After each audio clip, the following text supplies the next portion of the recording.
Good morning, everybody, and welcome to the Aquatic Morning Show. It is spring break, so we will be here all week where the aquarists go to be in the know on your Aquatic Morning Show. And it feels so good to be back on like normal schedule.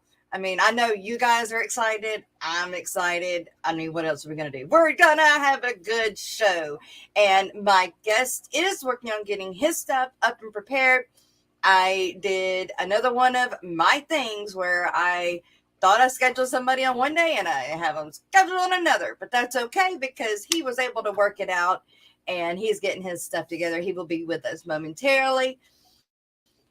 In the meanwhile, let's say good morning to everybody that is here this morning. And thank you guys for hanging in there with me this morning while I got my stuff pre-prepared. For those of you that don't know, I use my phone as my camera right now. I am working on making my Nikon 7000 my video camera, or the camera that I stream from, but I haven't quite got that far with it yet. I'm still learning, but it's taking some awesome video and some awesome photos. So I know that it can stream. So I just got to get it that far. But still, I'm with the phone. So if any time I need to answer a phone call prior to getting the stream started, it kind of messes it up. And so I had to, for it to rethink everything, I had to completely restart. But you guys are still here. And let's see who is here. I'm going to have to put my glasses on for this. Sorry. Miss Patty, there's one thing I don't want to do on a Monday morning, and that is work. Girl, you're right on time. Awesome. Well, I'm glad to know it. Miss Patty, I'm glad you are here. Miss Patty, I need your address. I have got some stuff that I was supposed to have mailed you months ago. You remember those stickers? Your stickers? Well, I need your address. I need you to email me at the morning show with your address so I can get this sent to you. Also, Miss Verily KC, need your address as well. So, Miss Freaky Fish Lady, good morning to you. Miss Lady Washlet, good morning to you as well. Bigfoot Fish Tanks, good morning to you. And I see our guest is backstage. Just hang on there, Seth. Let me get through the good mornings and we'll bring you right on up. Let's see. Miss Jenna P, good morning. Let's see. Greg, what's going on, Greg? Right across the pond. The Nano Aquarium guy, good morning. Look at all you members up in here. Still in ya, man. Good to see you. I know we don't get to see you that often, but I'm glad you are here this morning. Miss Brookley Bell, gonna lurk for a bit. I don't know what you're doing, but you say good morning. Let's see. Mach 389, good morning, welcome. Fishy Biz says, what's cracking? Hey, Biz, what's going on? Eric Wyrock wants to get things started right off the bat with some dancing. Let's get this vibe going here with a $5 super chat and our dance. Good morning, everybody. Here you go.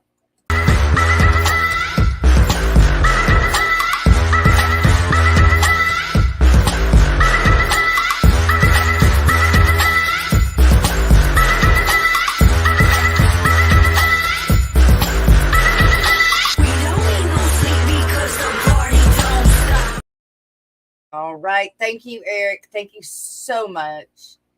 You're the man. You're the man. All right, Miss Jennifer Weaver, to the bottom. I do not think that I missed anybody. I do not think that it jumped on me. If I did, please say, hey, Jess, you missed me. Because y'all know me. Yeah, y'all know me. So I wonder how many more of you guys have spring break this week. I do.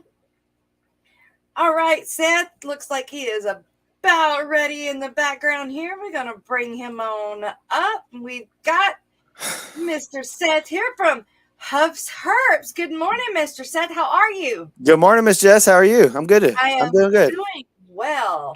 Doing well. We are on spring break this week. Same here. Today's the first day of spring break for us.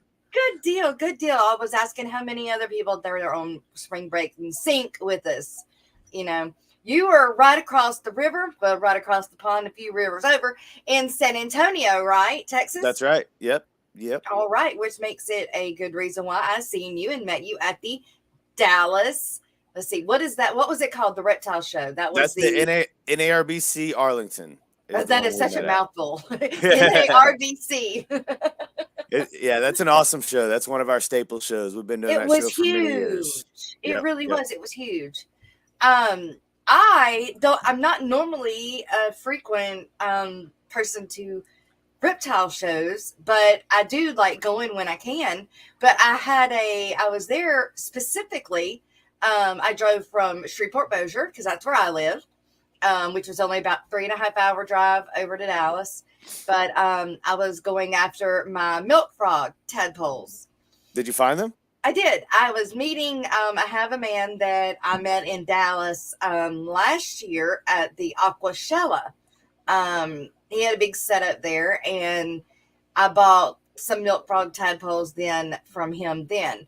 And I had been looking, we couldn't find them, and the other two got out as bitty babies, Oh and no. they're not going to make it once they get out of their cage. So, Yeah. yeah, they're somewhere in here, long gone, but so I wanted to pick up some more, and the water. I got another one that's going to be up and out of the water. I was so a newbie, and thinking I had done all of my research, and apparently is it. And so right now they're in 10-gallon tanks, and I've got the two that are bigger. They have to stay in their own because they'll eat the little ones until they get a little bit of size on them. And I thought I was going to be able to go ahead and put them in the paludarium I made, and nope, that can't do that. Can't do that. So Gotta let them grow a little bit, huh? got to let them get to about 1.5 inches, 2 inches, and my bigger ones are almost there. But the problem is now is my paludarium is broke. Oh no, what happened? I cracked the side of it. How? When I was building it, I opened the door, and when I was using the spray foam, the door fell back and broke the side of the tank. Oh no. And so I thought that I was going to be able to get away with just siliconing it up and then using some of that expanded foam to kind of fill in the gaps maybe.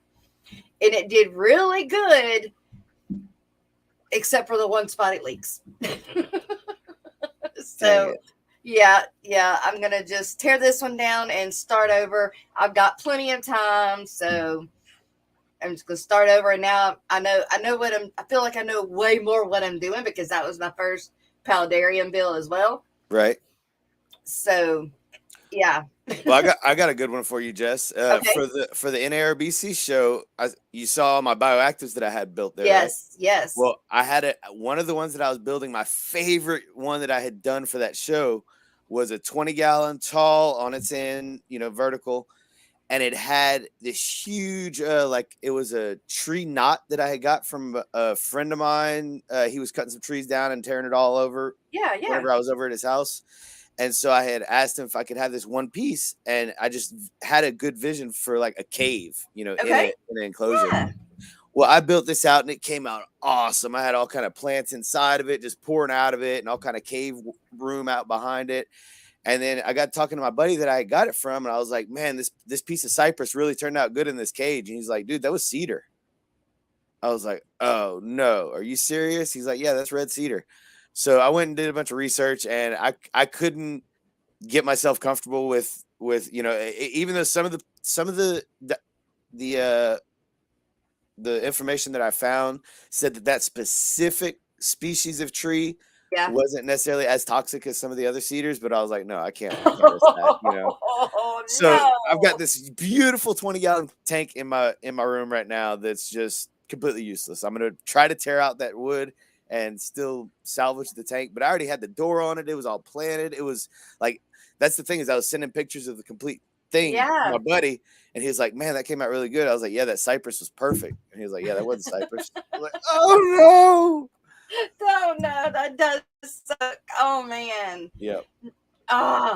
So let that, that it like I said, that learning curve never stops, Good. Well, I I, mean, I, that's good and bad. well, But you gotta definitely really never do stop diligence. learning. Yep. Yep. Well, Seth, I want to go all the way to the beginning here. Okay. When did you first get into reptiles? When I was about 3 and loved dinosaurs, I guess would be my Okay. initial infatuation with them. Okay. Um, Beyond that, so I grew up in Central Oklahoma. Okay. From first grade to sixth grade, we moved around a lot because my dad was in the oil fields, so we Okay. we Yeah. lived all over. But Yep. I spent the most of my time in Central Oklahoma, so that's always where I called home. And living in Central Oklahoma, I don't know if you've ever been to Central Oklahoma in the springtime, but there are box turtles everywhere all the time. Really? Like, yeah, like it's for turtle lovers, it's a problem because you're constantly stopping to help turtles across the road because otherwise they're just getting hit, Right. Yeah. because literally like this time of year it starts and it goes all the way into summer where you'll just see them everywhere. We And so used to see them a lot, and now we hardly see them at all. And we used to really, see the big alligator turtles, big alligator snapping turtles, and we don't see them anymore either. that's interesting, Yeah, definitely. Because I'm like in between two rivers, right? and so we seen them all the time, and no more. We don't see them anymore. It's weird, very weird. So yeah, that was my first passion of keeping reptiles is every spring all year my mom would keep a cardboard box in the van, and so anytime we saw one we'd stop and pick it up. And now in hindsight I will say that this was not the greatest thing for the animals because we would take it and I would keep it all Yeah, year now for an 8-year-old I had a pretty cool setup, I will say that. yeah. Well, I mean, But for an 8-year-old period, it's good yeah, to keep to learn um that way. so I had 2 big kiddie pools in the backyard, half full of dirt, and then water, and it was a pretty decent little setup. Sure. And they were outdoors, so they were getting their natural sun, and they were in the shade, parts of the day, so they weren't getting baked all day. But in hindsight, their diet wasn't the best. I will say that Uh-huh. I could have had their diet much better. I was feeding them basically mostly like tomatoes and strawberries. Yeah, Um, but you didn't but know. You I were didn't know. I didn't know. But right. the good side of that is I would let them go every fall and let them, go do their brumation and everything. And so Yeah. I wasn't keeping them really long term. I would keep them for a few months and then let them go. Yeah. Right. But yeah, they are. I still have box turtles. I'll always have box turtles. I've had box turtles ever since I was, like I said, about 8, and I've got one right now that I've had since I was about 14, I think 13. Uh-huh. And actually, she just I found babies in the enclosure last year from her.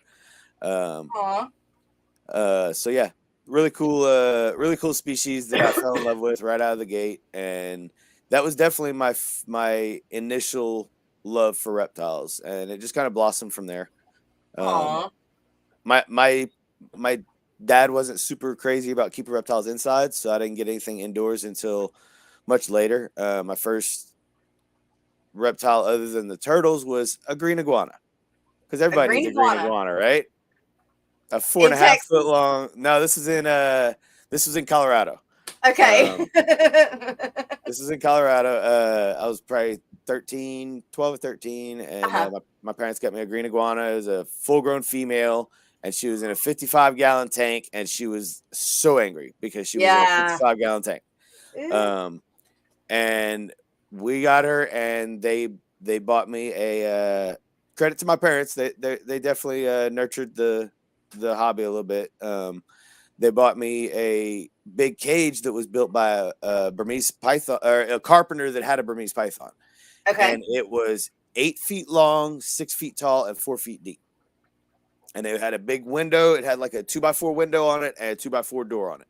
Okay. And so we put her in there. I got that all set up for her, and I'm talking about this iguana changed overnight from being the spawn of Satan, like hated everything and everyone, to once we had her in there and her and I kind of established a relationship. This iguana gecko. I'm sorry, I got hundreds of geckos these days. Sure. Yeah. This iguana would literally climb down off of her perch, climb across the floor, climb up me, and kind of just like perch Aw. right here. And I mean, she was a sweetheart, and I had her Aw. for years. She ended up dying. years and years later, she was probably well into her teens. We had a cold front, and Wow. now I'm living in Louisiana. And Uh-huh. that big enclosure I ended up having outside eventually, and I had a big dog kennel that was attached to it to where she could go in and Uh-huh. out and get some natural sunlight as Okay. well as her UVB. And Yeah. anyway, it was wintertime and I had that all sealed up and everything. And she had several heating elements in there. We had a little space heater running in there and then a big bulb. Well, again, that learning curve in my Yeah. ignorance, I had it all hooked up to one power strip or to one surge Oh protector. And no. that surge protector Yeah. tripped during one of the coldest nights. And Louisiana doesn't get very cold, but Right, but you know, still, it can it have happened. some fronts come It through. happened to be one of those really cold nights. It was down in Lafayette, Louisiana, and it was one of those really Okay. cold nights that we get like 2 or 3 times a Yeah, year. exactly. And that breaker tripped, and I woke up in the morning, and she was gone. Wow. So that was Oh, pretty tough. She was definitely my first she was my first lizard, first of all, and she was the yeah, first reptile that I had really bonded with. right. How long do they normally live in normal? You know what, Jess? I'd be lying if I said something there. Just curious, because I know Yeah, there's like bunches of them in Florida, like just wild. So I would guess that they live into their mid-teens to 20s. 20s if I just had Yeah, to throw it out there. I yeah. got her. I know she was a few years old when I got her because she was full grown. And let's see, I got her when I was about 13 and she died when I was like 17, 18. So I had her for 4 or 5 years. So Yeah. she may have just barely been 10 now that I think about it with a little more math involved. So But your family lives in Lafayette, or you live in Lafayette?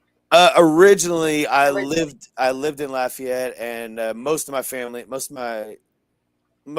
family is from around Lafayette, Karen Crow area. Okay. We've been in Texas now for like almost 10 years, so definitely a Texan at this point. There you go. I hear you. I hear you. Louisiana at heart and will always be. Yeah, I hear you. That's how my Born wife and bred is. and raised. Yeah, I grew up all over, so Yeah, so right. I barely have You a get to place pick to and necessarily choose. call. Exactly. But she was born and raised in Louisiana, so she's pretty attached to it sometimes. There you go. But she's definitely likes being in Texas for sure. Yeah, yeah. So we've got a few people that are in chat that are definitely down in a little bit Lafayette, down in that South Louisiana area. And I have actually just been the last few weekends, and including this coming weekend, having to travel down to South Louisiana. So it's like, you're not going to keep me down there. I'm Well, coming right back up at least here. it's But crawfish season, yes, definitely. Oh my gosh, is it? Every corner you turn around, there is crawfish right? trailers everywhere. For sure. They're everywhere.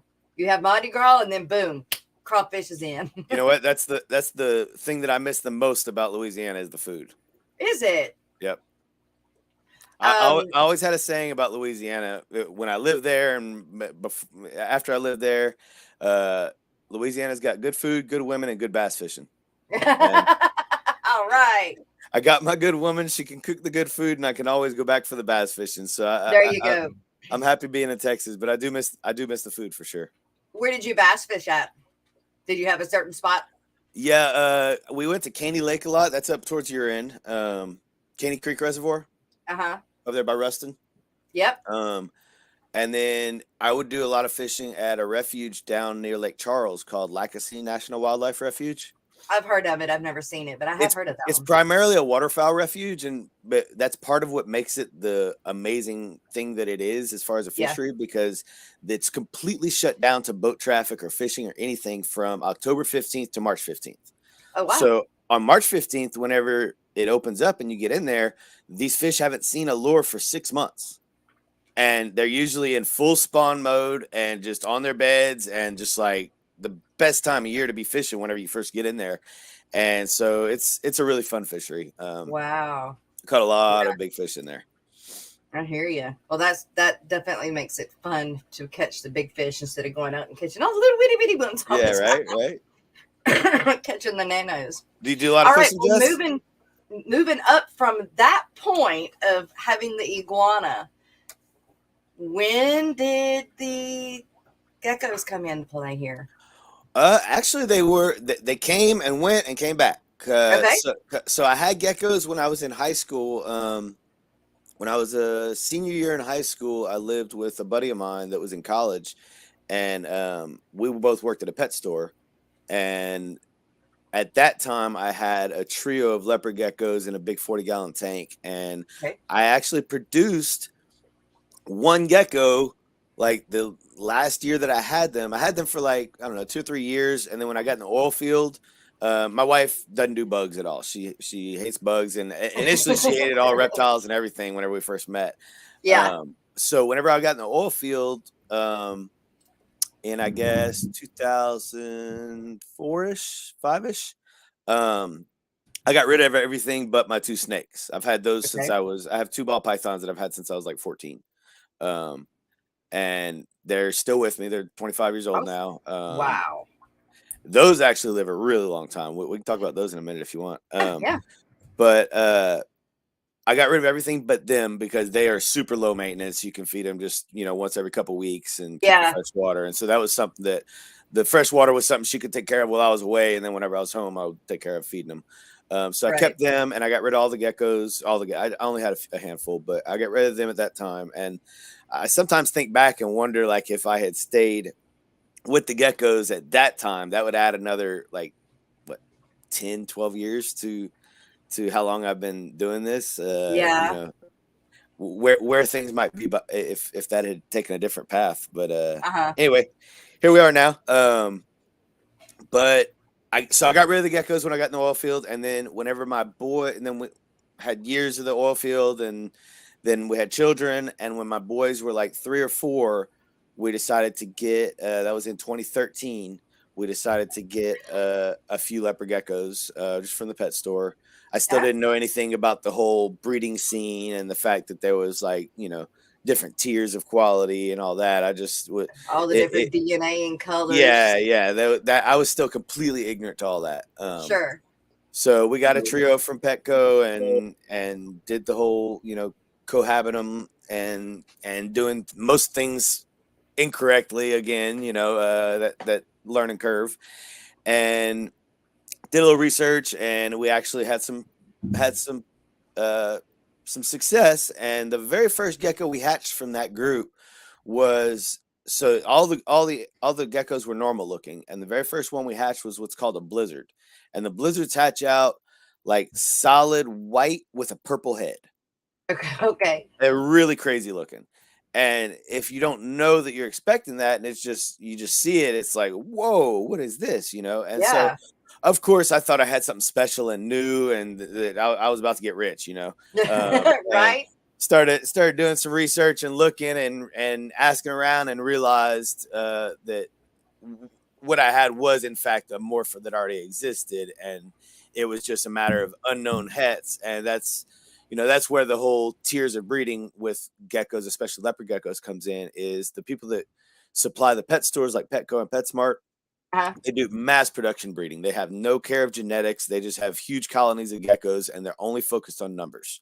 Yes. And so in those colonies, you have a lot of unknown hets floating around. And so then you end up with stuff popping out, which is to their advantage on the wholesale side, because they can charge a little bit more for those animals. But on the breeder side of things, if you're trying to get breeder stock, you don't want those animals, because those animals, you don't know what they may or may not have as far as recessive genetics that are hidden. Right. And that's a big deal with these guys, because there's a lot of different recessives in the species, and some of them don't combine, or they're not compatible. So, like, for example, there's 3 different strains of albino, and I'm getting off on a tangent here, but the 3 different strains of albino aren't compatible. So if you pair, they're called Rainwater, Trimper, and Bell is the names of the albinos. Okay. If you pair a Trimper to a Bell, you'll get all normals. You won't get a single albino out of it. So that comes into play down the road if you end up crossing those albinos and you have an animal that's double het for those albinos. Another key factor is you really can't tell the difference visually between the different albinos. It's not like one is pink and one is purple and one is green. They all generally look the same. It's just depending on the lineage that's stacked there, that changes the shades and the hues and all that. So if you have a double head animal that's het for 2 or 3 different albinos, and then you hatch an albino from it down the road, you can't definitively say what strain of albino that is. So if you think or guess that it's a bell, and then Yeah. move on with it as a bell project and sell somebody these bell albino geckos, and they put them into their bell project and they get a bunch of normals. Uh-huh. Well, you just totally messed up their project, because now they've got, you know, they think they've got a bell albino that they're actually working with a tripper or whatever. Uh-huh. Whatever the case may be. The foundation is it's a matter of identification at the end of the day. And so Right. because you can't decipher those three different genetics, it's just a big no in the hobby to cross those genetics. So So does that mean that most people try to stay away from the albinos, or that when they do the not at all. albinos, you make darn sure that you keep them in their Exactly. It's not a matter. People love the albinos. I Okay. mean, they're bright, they're beautiful. Uh-huh. They do have some light sensitivity issues. Each strain is a little different on that, but they're healthy otherwise. They don't have any major medical issues or anything like that. And so, yeah, they are very popular. People do pursue producing them. But it's just a matter of knowing your lineage, getting your lineage from a reputable breeder, and it's just, you know how that goes. It all Yeah. rolls downhill. You know, if you Now, do y'all have like papers, like registration papers?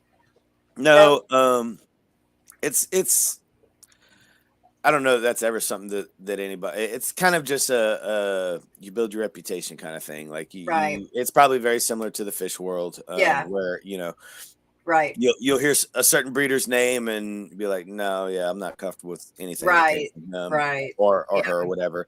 And there's other breeders that you know that you can stand behind their animals 150%. Right. You know? Exactly. And so that's just, again, it just goes back Okay. to whenever you're researching somebody, hey, who'd you get your animals from? Hey, who'd Yeah. they get their animals from? You know, and you just Right. work your way up the chain. And there's different, like I said, there's different avenues that, you know, some people choose to go down, Yeah. as far as genetics and how they do things in their collection, and to each their own. But I'm Right. very, very, very picky about where my animals come from. Right. Now, is the gecko world hard to get started in? Like breeding and raising? Yes and no. No, Okay. as far as the actual activity, it's literally one of the easiest reptiles to produce. Leopard geckos are. Leopard Now, geckos. I specialize in African fat tail geckos these days. They Okay. are my main focus as of the last couple years. Okay. I still breed leopard geckos on a decent scale, but my fat tails are definitely my passion. All right. Well, let's talk about your fat tails. Let's go in that direction. Yeah, cool. So just to answer your question, leopard Yeah. geckos are very easy to produce. It does take a little while to build a reputation and some momentum as far as like being able to move high-end geckos in the Okay. hobby, because like I said, it all falls back on your reputation. And so Yes. as long as you've sourced your animals from quality places, and when people start asking you about your animals, you can say, yeah, I got from this, and this, and those are reputable people, then it shines very quickly on the other side of things. Okay. But yeah, on fat tail side, Now, what's the fat tail- difference between gecko? I mean, the leopard and then fat tails. Let's Good get question. Good question. A lot of people don't even realize there's a difference. You'll see a lot of people posting one or the other and having them mixed up in identification. The good thing is that they're pretty similar in care. So if you have the care in the ballpark and you're mixed up on the species, it's not that detrimental. But the main difference is, first of all, they're completely different species. They're not even really related. They're a completely different genus and everything. Wow. The leopard geckos are from the Middle East. They're from Afghanistan, Pakistan, Western India. Okay. And then the African fat tails are, as the name suggests, from Africa. They're native to the west coast of Africa, similar region as the ball pythons, very popular snake species in the hobby. And they are different mostly in personality. Their care is very similar, with the exception of fat tails need a little bit higher humidity, and they're a little bit more delicate, so they need a little bit more precise temps. So like a leopard gecko, you can have a ballpark of mid 80s to over 100 on your hot side, and they're going to be able to thrive in that. Fat tails are much more delicate, and they need a smaller window, a tighter window on their hot spot, and that that those numbers are like 90 to 95. Basically, you want Wow. to try to target about 92-degree hotspot. That's Um, warm. it is pretty warm. Like I said, they're from Africa. They live in termite mounds mostly. They come out at night to hunt. They're what we call crepuscular.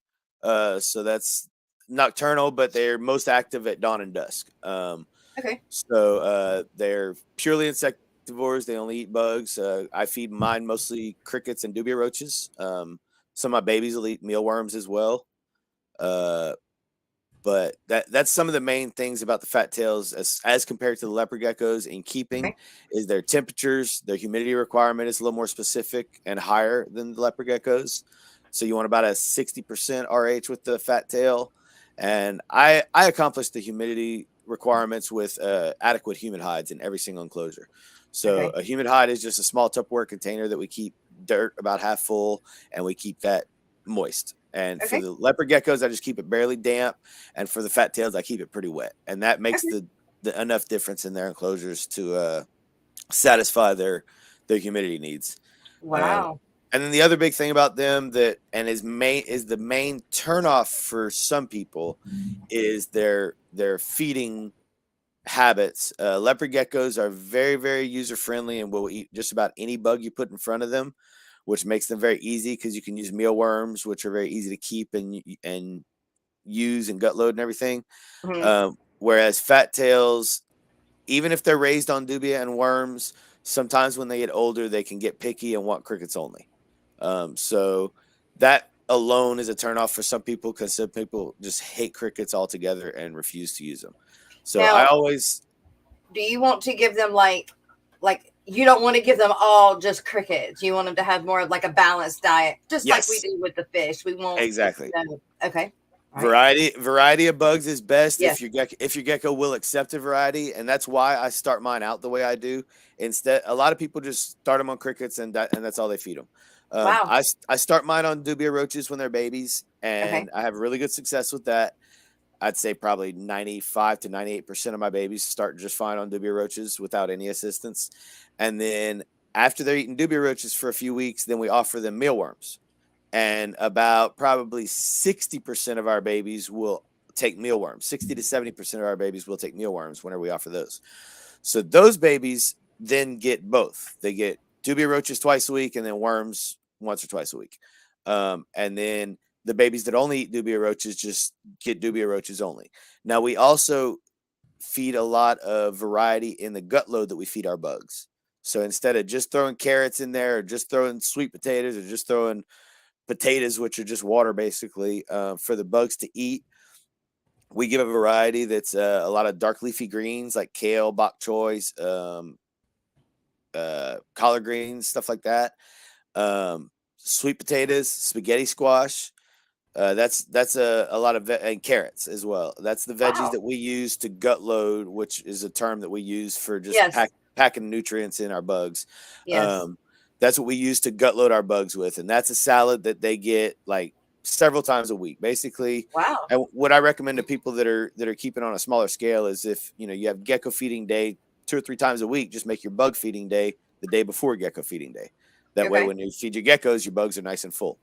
Um, but that's what we focus on is giving a good variety of gut loads to the bugs. So even the animals that only eat one type of bug, whether it's crickets or dubia roaches, if that's all they'll accept, then at least those bugs are getting a good variety of nutrients in them. And then we also do the same thing with our dry chow that we gut load with. We have several different brands that we just kind of mix together and make our own little concoction that they seem to like. So that's the gist on the nutrition side of things. Well, you do have a YouTube channel that you have done some demonstrations on. Yeah, that's just a little. I think I have maybe 3 or 4 videos on there. Yeah, four, three, or It's yeah, 3 or 4. I'm gonna pull it yeah, up. it's mostly just like instructionals, how tos on things that we sell. So like I used to sell bug starter kits. Hmm. I started doing this after the pandemic because it was Yep. really hard to find feeders for a little while. Yes. And I have always bred most of my own feeders. And so whenever like post pandemic and towards the end of the pandemic, when we started doing the expos again, that's something that I offered at most of my expos was like breeding starter kits. So I have a self-sifting tier style mealworm setup that I use with just small tubs, Yeah. and then a beetle tub with bigger screen and all that, to where it's all self-harvesting, super easy to use. I would sell that whole setup with a batch of, you know, all the different life stages of worms and beetles and everything, and pupa and all that, so where it was a plug and play system that if people followed the instructions and went home and actually kept up with it, they could be producing their own stuff really quickly. And so that's the couple of videos that you see on there. And then the last one is the most recent video I did is the starter kit video, that one there. And that one is I sell starter kits at the expos with my geckos. And Okay. I started doing that because I was getting really frustrated with like the dry good vendors that were there. Sometime, you know, at certain shows wouldn't have what I needed to set somebody up with. They wouldn't have a thermostat, or they'd have, you know, just cheap product that I wasn't really crazy about. Right. And so I started doing these starter kits to be able to sell with the geckos, and I make very little profit on them. And I actually do a discount at most of the shows, to where they're getting like a $50 discount on the setup if they're getting a gecko too. And it's just to encourage them getting that setup, because I know that it's got everything they need. And if they call me a week later and they're like, hey, the gecko's not eating or whatever, and I have to start troubleshooting, it is 10 times easier and saves me so much time if they have this setup in their house, because I know what they're I would dealing with, imagine. and I can start really dialing it in more quickly. Another advantage of this setup is it's a front open acrylic style with a glass aquarium. So it's got not too much ventilation like a screen top, to where you can keep your humidity requirements a little bit more on point. Plus, the added benefit is it's cat proof, which I've had like 3 or 4 different customers report back to me that their gecko that they got from me got eaten by a cat. So anytime I sell a gecko at an expo, that's one of the questions I ask them, is if they have a cat. And if they do, I really encourage this type of setup, because anything with a screen top is not cat proof, period. Cats are just natural predators, and they will find a way to get in. That's just that 20-gallon long. Am I correct? That's correct. Yep. I have 10 gallons, I have 20 longs, and I have 20 talls, and I do them all the same exact setup. And I have all 3 of those options at all the expos. That way, depending on the customer's budget and their how much space they have to put a new enclosure, they have those 3 different options. The 20 gallons, obviously, when you have a 20 gallon on its side, it's actually they're both the same exact floor space, square inches, as a 20 long and a 20 tall are the same exact floor space when you have them on their side. So it allows the gecko for the same room space wise, and gives the customers 2 different options on the footprint. So I always just tell the people, you know, if you have the budget and the space for the 20 gallon, I definitely recommend the 20 gallon. But if you're in a pinch on either or both, then I have the 10 gallon option as well, which is a decent minimal requirement for these animals, especially when you turn it on its side, because a 10 gallon is it's 2 inches taller than it is deep. So when you turn it on its side, you add 2 inches of real estate there, which there you go. To us doesn't seem like much, but it's it is decent amount of space. Definitely. Well, now what do you use how do you make the lid? What is the lid? The lid is a acrylic that I get, and I'll give him a plug because he's an awesome supplier for me. And actually, you said you're having Gecko Junkie on. This guy also supplies Gecko Junkie with all of his acrylics. iHeartGeckos.com. Jeremy is his name. He has an amazing business. I've been doing business with him for many years, and he has an awesome product. All right. Awesome. Ms. Lori will grab his link for us and put it in chat. Yeah, that'd be awesome. He's got some really good products on his website, and he's just a really good guy. Like I said, I've been doing business with him for a while, and I've never had any issues with him. He always takes care of me. I've called him last minute, like, oh, Jeremy, I forgot to put this order in last week, and I got an expo coming up. Like, can you get me at least 1 box of these acrylics so I can have what I need? And he'll have it in the mail by that afternoon. I mean, he's really on it. How do they attach, though? I mean, I just silicone them in there. I just use Loctite brand silicone and clear silicone, and I just put a very small bead in the top edge of the aquarium. And these are just standard aquariums that I buy at Petco whenever they have their 50% off sale. $1 per gallon, Yep, which they're having right now, by the way, guys, all for the rest of the month. It's not $1 per gallon. It's 50% off. It's half. Yeah, it used to be $1 per gallon because they used to be priced at $2 a gallon, but now they're priced more like $2.50 a gallon, so it doesn't work out the same.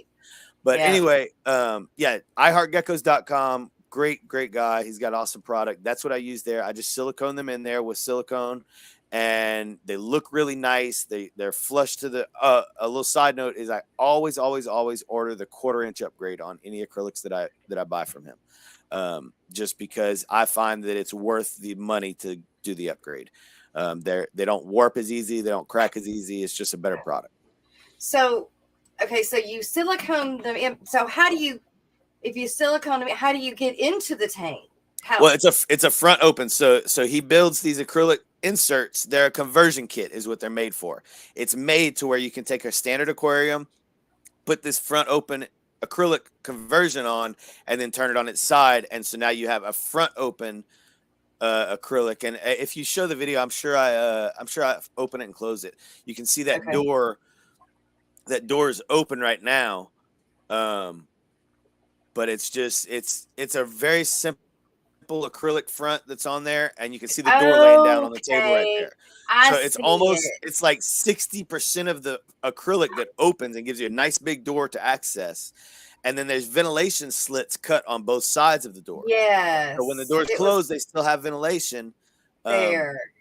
And the main reason I did this video was to show people I was having trouble with customers not doing the under tank heater and thermostat correctly, because for somebody that's brand new to this, again, that constant learning curve is the steepest at the beginning, right? Yes. So these people that are brand new to it, gecko is a very common first reptile pet for people.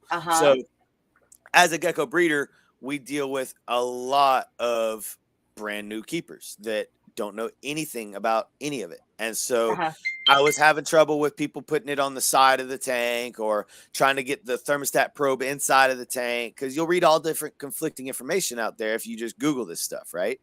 So I wanted to have a good, straightforward, and I actually have a QR code that I put on the back of these starter kits that links them to this video. So they have a very easy time finding it after the sale when they get home. And I've found it to be a very big sigh of relief for a lot of parents that are like, kind of nervous and apprehensive about this, especially, anxious moms sometimes are like, oh, I'm not sure about all this. And then whenever you show them that QR code and they watch the video and you're like, and it's there when you need it. Anytime you need it. It's like weight lifted off your shoulders. You can take a breath. Yeah. Exactly. No, I understand. And you do something like that with the axolotls. Yep.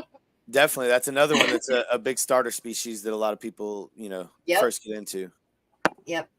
So do you still do these starter kits? Yes, ma'am. Yep. I did them for a while, and then I stopped doing them just out of laziness, really, and not really wanting to spend the money up front, because it's a lot of investment to get all this stuff and have 6 to 12 kits set up for any given expo.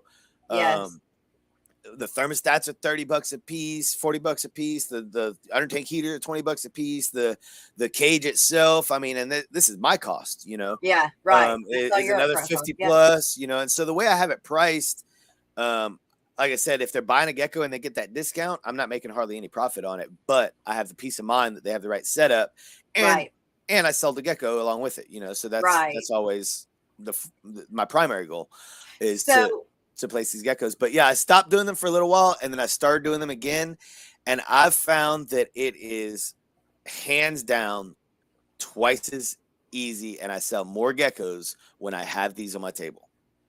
And it's just the simple fact of whenever they say, okay, what do these animals need? I can point and say this, and I can break it down right there.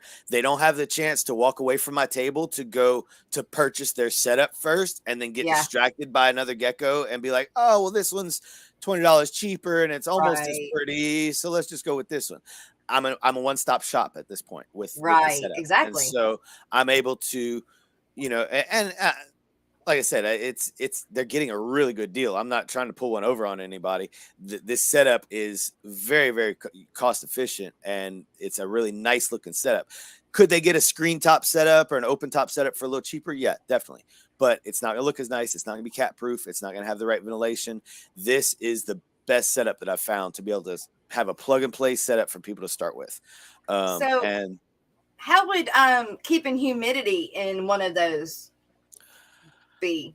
so like as long as you don't have, you have to match your substrate to the animal that you have in it. So like whenever I sell it, because I have snake breeders that'll also send their customers to me, because I have deep substrate versions of this as well, to where you can put bedding in there instead of the little shelf liner that I use. Yeah. But if you have an animal in there that needs a drier climate, then obviously you just want a drier substrate, because it doesn't have an excessive amount of ventilation like a screen top, which for my species, for an African fat tail gecko and even a leopard gecko, is a good thing, because they're not going to be overly dried out inside of a house that's the heater or the air conditioner is constantly running, drying the air out. So the way that the ventilation is set up on these, it just has small slits on both sides of the door, and it's actually just the perfect amount of ventilation. And then whenever I add my humid hide in there, like I mentioned earlier, I keep my humid hides differently for each species. So the fat tails, I keep the humid hide nice and wet, and the Leos, I keep it just barely damp. And that alone is going to change the relative humidity in that enclosure, because I keep the humid hides on the warm side. So that creates condensation and evaporation, and kind of helps keep the relative humidity as well. Okay, explain to me this humid hide. It's basically a man-made underground burrow. So in the wild, these animals will go underground and get higher humidity areas in times of shedding, or obviously if they're laying eggs or things like that. So what we do is, and you can actually see it in the picture of that video right there next to the red hide, there's a little plastic Tupperware. I buy these plastic Tupperwares at the Container Store, and I use a hole saw to cut a perfect little hole in the top, and then I fill it half full of jungle mix, is what I use, Zilla jungle mix. Okay, yeah. Has a lot of peat moss in it, which inhibits mold and bacterial growth, so it lasts a long time. So I'll put about half full of that, and it's just mimicking, like I said, an underground burrow. It's keeping, and it's in there 24/7 in every single gecko's enclosure. I rehydrate it at least once a week whenever I do my weekly maintenance, and that provides them. Some geckos never go in it. Most geckos use it when they need it. When they're shedding, you'll see them in it pre-shed, and leading up to the shed. Most of them lay their eggs in it like they're supposed to if they're good girls. I do have some problem ladies here that just like to be difficult, but most of them use it properly. Some of them practically live in it all the time. Like they can come and go as they please. There's a little one inch hole in the top of it, so they can come and go in it as they please. A lot of them spend a lot of time in it. Some of them barely ever go in it. But it's provided for every gecko regardless. And I actually introduce it to my babies pretty young, because I want them to learn how to use it. I've gotten some adult geckos from people that didn't use humid hides, and those geckos, even though I provide it, won't use it because they don't understand. They're not very smart creatures. They're kind of derpy sometimes. Yeah. And so if they don't have the habit of using it, then they don't know that they need to use it, and they'll have trouble shedding every time. And you have to soak those animals and give them help on their toes, because if they get stuck shed on their toe tips, it'll actually constrict their circulation, and they can lose toe tips if you're not. If it builds up, it can be major problems for them. So what? How? Okay, so the red and the blue. One is the one. Yeah, I did it like that for the video, just for color coordination. But yeah, you want a hot hide and a cool hide. Okay. So we always recommend putting your heat source on one end of the enclosure. On the bottom, it's an under tank heater, but on one side of it. That way they have a thermo gradient to choose what temp they want to be at. And you want to have hides throughout that thermo gradient. That way they can thermoregulate without sacrificing their security. So usually I recommend having 2 to 3 hides, one hot side, one cool side, and maybe one in the middle. That way they can kind of pick and choose what temp they want to be at and still be hidden, because at the end of the day, these are geckos. They stay hidden most of the day. They come out just like I said, they're crepuscular. Morning and dawn and dusk is their most active time. So you won't see them a lot. It's not, an animal that you're going to see begging to come out all day long. They're going to be sleeping most of the time during the day and come out in the evening. So you want to provide as much security as possible. That way they maintain their proper temps, and that way they just have an overall healthy environment. Now, why do you make do you make any that are like natural, like looking rocks or So I have in the past. I actually did one that was, I mean, super elaborate and awesome, and uh I don't anymore, just because personally I don't keep the Leos and fat tails like that because I have so many of them. It's much easier for me. I'm sure some of the fish people can understand this. It's much easier and more efficient and sanitary to have a laboratory style setup with this big sure, of a collection. But yeah, on the sales side of things, I used to do the naturalistic setups, but at the end of the day, people just aren't willing to spend the money that it the time that it takes to build those naturalistic uh-huh, setups with the background and everything. yeah, They take hours and hours and hours they to do. do And definitely, so I used to do them, but it's just not it's not financially feasible for me to do it because yeah, it takes so much of my time. I'm doing this as a business at this point, and yeah, so right, I have to really calculate every hour that I spend on any project and make sure that it's worth it for me to do. Now, the boreal bioactive setups are actually easier to do and take less time to do than the semi-arid setups. okay, wait, what does that Additionally, mean? What does so that mean? the arboreal, I'm sorry, the arboreal. So like the setups you saw at the NIRBC show that I had on my table, Uh-huh, the big tropical style tall setups. Those yes, I build those for my boys. My boys breed gargoyle geckos, and that's a tropical arboreal species. So that's a species that climbs a lot. They don't spend much time on the ground, if at all. And they're a tropical animal. okay, A tropical bioactive is actually easier to set up and build and supply with the right bugs than a semi-arid. And the reason why is because, for me, the main reason why is because the bugs, you have a lot more options on a tropical bioactive to use for your microfauna because there's a lot of tropical microfauna out there. Most of your isopods are tropical or subtropical, meaning they need a lot of high humidity. Um, Whereas a semi-arid setup, you don't have much high humidity spots in there, so it's hard for the microfauna to thrive in a semi-arid environment. Does that make sense? So yes, on a tropical environment, they thrive and they do their job and they proliferate. And they're very prolific, and so you have plenty of the microfauna in there to do the job appropriately. On a okay, semi-arid setup, there's less species that you can I'll tell you. choose that are going to Okay, sorry, thrive in that environment. I'm So trying to like pull the most, video up for us, oh, and you're good. my internet is not wanting to play with it right. So some of the species you can use in a semi-arid setup are like a buffalo beetle is a lesser mealworm. That's an animal or a bug that can thrive in that drier environment and are still going to do the job.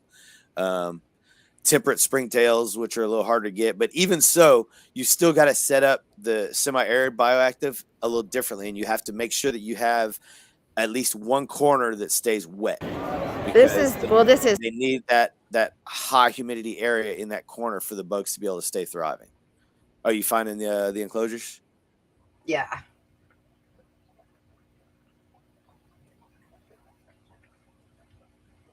Let's see if I got a good. I know I did get a good look at them. There's all the geckos. Yay, geckos! I'm just running through it real quick to see if I can. Yeah, yeah. I did grab a good pic of the bioactive enclosure, or No, if I just. those geckos kept your attention for too long. They It looks did. They really did. like. I guess I didn't get much of it. It was just that one little That's corner okay. right there. If anybody Googles tropical bioactive setup, tropical arboreal bioactive setup, they'll see plenty of examples. They're pretty Right. simple. It's just a matter of, like I said, have a lot of people have the misconception that throwing dirt in an aquarium and calling it bioactive is bioactive, and that's not the case. For No. it to be bioactive, you have to have the full gamut of microfauna and bacteria in there working just like an aquarium. Just like Yeah. I don't know much about fish at all, but Yeah. I know that they have to have the right bacteria in there, and you have to let it cycle. that's how bioactive is. You're supposed to build it and let it cycle for a month before Right. you put an animal in there, and let those bugs get established before you put an animal in there.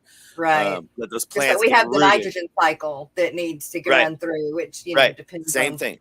who you Same are. thing. And some of them you can fast pace them, but some you can't, it just depends. Well, and in reality, these are less crucial to let that cycle happen, because all that happens is you have to end up like helping the bugs out for the first couple months because there's not enough bugs to eat all the poop. So, Okay. but it's not going to be detrimental to the animal's health. It's just going to be not as advantageous for your cage and for your plants that are in the cage. Like if I build like I'm about to start building cages for our expo that's coming up next weekend. And I'll tell everybody that buys any of those cages, look, I just built this cage last week. It needs another 3 weeks to cycle. I would recommend keeping your animal in a temporary enclosure and giving this a few weeks. Most of the people don't listen to that advice. They just go home and put the animal in it. It's the good thing is it's not going to hurt the animal. It's just going to hurt the cage. It's just going to not let those plants get as rooted as well. It's not going to let the bugs get established as well. So at the end of the day, it's not detrimental to the animal, so it's not a huge deal. As opposed to like with the fish, you have to let that cycle happen with most species, right? Yeah, definitely. Yes. Like, so, because I breed a lot of guppies, I've got a lot of bare bottom tanks. So it's not so much as the nitrogen cycle because I'm constantly having to change water more often. But if you have a planted tank, with all of that, then you do need to let the nitrogen cycle run its course before you add fish. There are some fish that can, with, fight the battle of going through it. They're a little more, sturdier, hardier that can make it through them.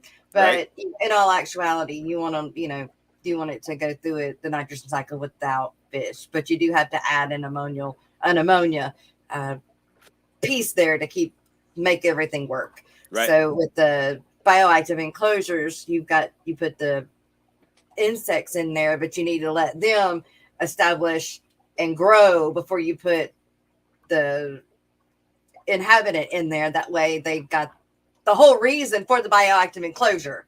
Exactly. Yep. I'm just now realizing that I should be looking at these comments, Jess. Oh, I just saw somebody asking about opinion on bioactive for leopards.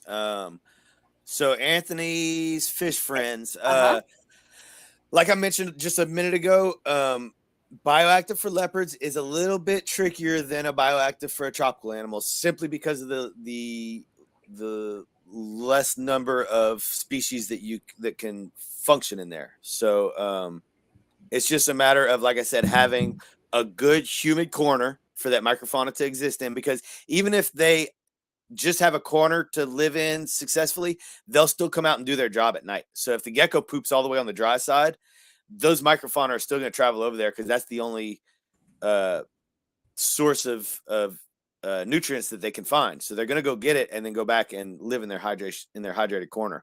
But it just is a little trickier than a tropical environment. But as far as my opinion on it, it's great. If you can do it correctly, bioactives are awesome. They take out the factor of having to clean the enclosure, which is awesome. I personally think that if you do it properly, they have a better overall environment and more of a spectrum of humidity and temperature and all that to be able to choose from. But again, it's a matter of doing it really proper. And I'm honestly not the best person to give advice on that because I don't practice it in my collection. I have a little bit of base knowledge on it, but as far as the trial and error portion of it, I always just direct people to like some of the Facebook groups that focus on bioactive keeping for more semi-arid environments, because there are some out there. There's some groups out there that have some good knowledge base in it, but it's just not something that I practice, so it's not something that I really try to. And I was actually talking to YouTube. One of my customers is a big YouTuber, and I was talking to her the other day and asking her because she's about to convert the fat tail that she got from me into bioactive, and I was asking her if she would help me put together a detailed care sheet. Because Jess, you saw the care sheets I give out on my table, right? Yes, well, I have that same care sheet laminated that I hand to any customer that buys a gecko, so they have a little more durable version of it that they can tape to the wall or whatever. And what I talked to that customer about, that YouTuber about, was helping me come up with a very detailed instructional care sheet on trying to keep them bioactive. because that's something, again, that I don't have personal experience with. So I don't want to talk out of my butt and just be given information that's not proper, that I haven't tried myself. Yeah. And so she's going to do that for me. She's going to work on getting a care sheet put together that I can have a 2-sided care sheet that I hand to people, that has the basic care sheet if you want to keep them simple setup, which is what I recommend to start with. And then after you've had it for a couple months, if you're ready to graduate, you flip it over and you got all the instructions there on going bioactive. That's my goal right now, moving forward with the care sheet on that. Okay. That way people have that option and have a good road to get there. Right. Real quick, normally about mid-point here, we take about a 3-minute break to refill our coffee. And also, you guys know how this works. We've got going into our mid-morning break. We'll be back in about 3 minutes. In the meanwhile, we're going to listen to the duckweed dance. Let's Seth hear some of our goofy songs that we hear and listen to and make here in the Fish Fam.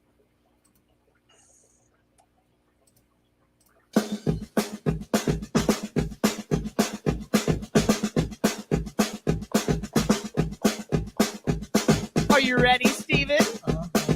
Kenny? Yeah. Greg? Okay. All right, Fish Fam. Let's go!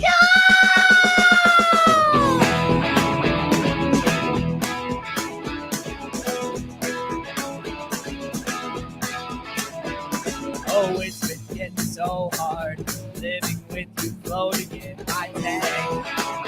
I can't. You're blocking all the light out, and now my stems are starting to turn red.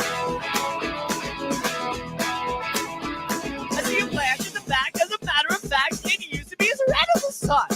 And the cringe in the corner that no one ignores, because it's that pink flamingo one. Oh, yeah, it keeps sickening. It's so sickening. So it's time to get moving, or the plant's gonna be losing. There's a plant in the back that's starting in the black, so you better do the dark green dance. And the green in the corner is melting, and I want to go inside and do the dark green dance. Dark green dance. Dark green dance. Dark green dance. Dark green dance.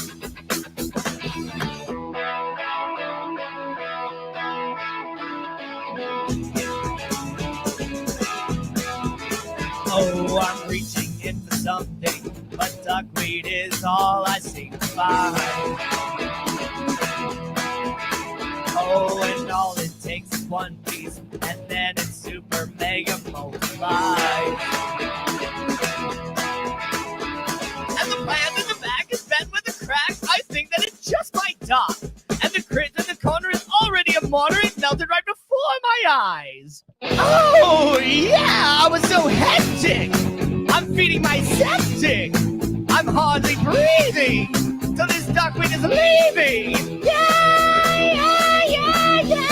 a plant in the back that's starting in the black, so you better do the dark green dance. And the cream in the corner is melting, and I want to go inside and do the dark green dance. Dark green dance, dance, dance, dance, dance, dance.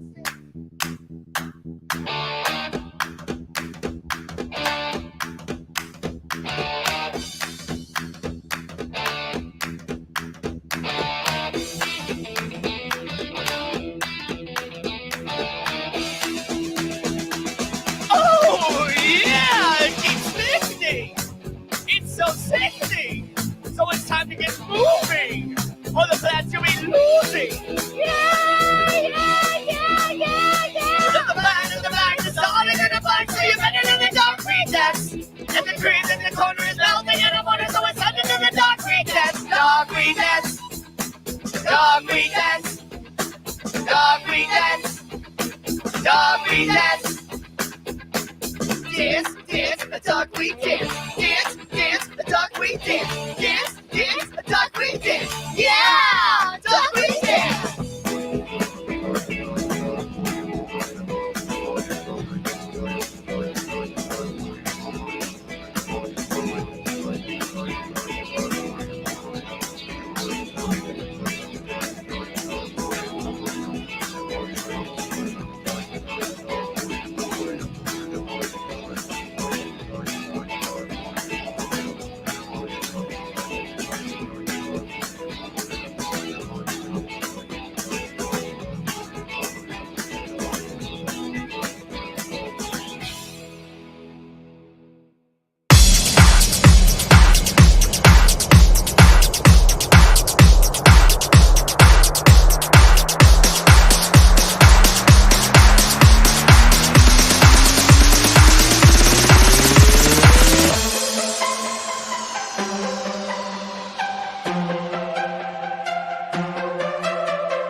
All right. Let's see. Thank you guys. Welcome back from mid-morning break. Real quick, Seth, you're still on mute too, but I have some questions and comments that I starred earlier so that we could come back to them. Yep. Aqua Gardens then said that I have one 20-gallon from, let's see, I'm going to put it up here on the screen. From opening and closure, sitting empty right now, contemplating what to place in there. What do you think? I can send you a gecko, Aqua Garden. We'll get you fixed up. Give me a call. All right. Miss Brookley Bell says, at some point, I want another leopard gecko. I also want a crested gecko and another beardy. Is that beardy or beard eye? Beardy. That's a bearded dragon. We call them beardies for short. Okay. She also says she wants another black knight leopard gecko. Black knight leopard geckos are awesome. Those are actually a solid black leopard gecko, Jess. They're wow. Cool. They're really expensive, though. Miss Irene says, all leopard geckos are my favorite. I always wanted one. They're so cute. And then Miss Brookley always says, I have been trying to culture wax worms, but I haven't succeeded yet. I also failed in silky worms, but I am very interested in culturing feeder insects. I can help you with that. I will not do dooby roaches. I'm with her on that one. But okay, you know what? I'd like to touch on that for just a minute because I hear that all the time, and I had the same exact attitude when I first heard about them years ago. But I've learned so much about them that I try to share my education with everybody. And one thing I try to explain to people is roaches. Whenever we think of the term roaches, we think of diseases and, nasty, a nasty animal. Okay. Yes. But if you really think about it, the roach as an organism is not disgusting or disease carrying itself. It's where they go. It's the environment they live in. So let me explain. The roaches that are in a house, okay, they have to get a hydration source. Where is that hydration source? Your toilet, your sink drain, places that carry a lot of bacteria. That's why they spread bacteria, and they have that stigma of being, bacteria, full of diseases and stuff. But if you take just a roach, the organism itself, out of a sterile environment, like the ones that we raise for feeders, they're born in a sterile environment. They're fed human grade food product all their life. They never have anything that's rotten or rancid or anything like that. Those bugs themselves are they're completely sterile. I always gross people out at the expos and say you could actually literally eat one of these if you wanted to, and it wouldn't make you sick at all. It's just, it's a protein source. If you really get down to the nitty gritty of it, sure. Bugs are actually, there's a lot of research and development and things, and like bugs are a potential protein source for mass humans, eventually, if they can figure out how to do it right. It's getting over the stigma. Yep. The stigma. It's in your head that they have diseases, and they do. Yes. They do. Household roaches have diseases. I'm not trying to change anybody's mind. Don't go grab one of those and feed it. No. But it's not the bug itself. It's where they have to go to get their hydration. And so that's one good thing about the dubia roaches. I'm not trying to sell you on them either, because whatever. But they cannot climb smooth surfaces. So that's what makes them a key species to use, because they can't get out of enclosures, first of all. And even if I were to drop a handful of them and they scattered, they can't go find hydration in the sinks and toilets because they can't climb smooth surfaces. So they will end up just dying. Yeah, dehydrating and dying. You'll just find them dead, dried up in the corner. If one or two were to escape, which does happen whenever you're dealing with this kind of size. So that's my little spiel on roaches. Okay. So far, I don't have to worry about the going towards the dubia roaches because it's not recommended to feed them to my milk frogs. So they don't. The outer shell is a little bit more tougher and a little bit harder for them to digest than, say, the fruit flies and the crickets. So I would argue about the cricket's exoskeleton. I think a dubia roach has a much softer exoskeleton with less chitin to protein ratio than a cricket does. But you might do your own research on that. But that's definitely my personal opinion on them. Okay. But yeah, feeder source. They have a good shelf life. They're kind of expensive, but Yeah. they're a good source. So Brickley also says that she's interested in the conversion kit. Yeah, hit my boy Jeremy up. He'll get you fixed up if you want just the kit. He'll mail it straight to you. All right. Anthony's Fishy Friends has gotten into isopods. Now has a fascination with producing armies of springtails. They do produce armies really quickly if you get them going. That's one I definitely want to get going. I do raise the fruit flies for my frogs. Right. I have crashed and burned multiple times on crickets. Crickets are tricky to grow. They're not tricky to hatch. They're tricky to grow to adulthood. Yes. And it's all about humidity. They've got to have the right humidity. Okay, so we'll get into this real quick. So my problem is, and I have the totes, I went the whole, that route. When I get the pintails or pinheads, and I put them in the tote, they all go to the corners and die. How are you hydrating them? I have a light, and then I've got the screen on the top of the tote, and then I've got the pearl light. What's that stuff called? The white stuff you can put in the bottom. Mm-hmm. And then I have a I don't know, about a quarter of the size of soil that is moist that I use, and I also spritz it. So okay, they're dehydrating. I can guarantee you.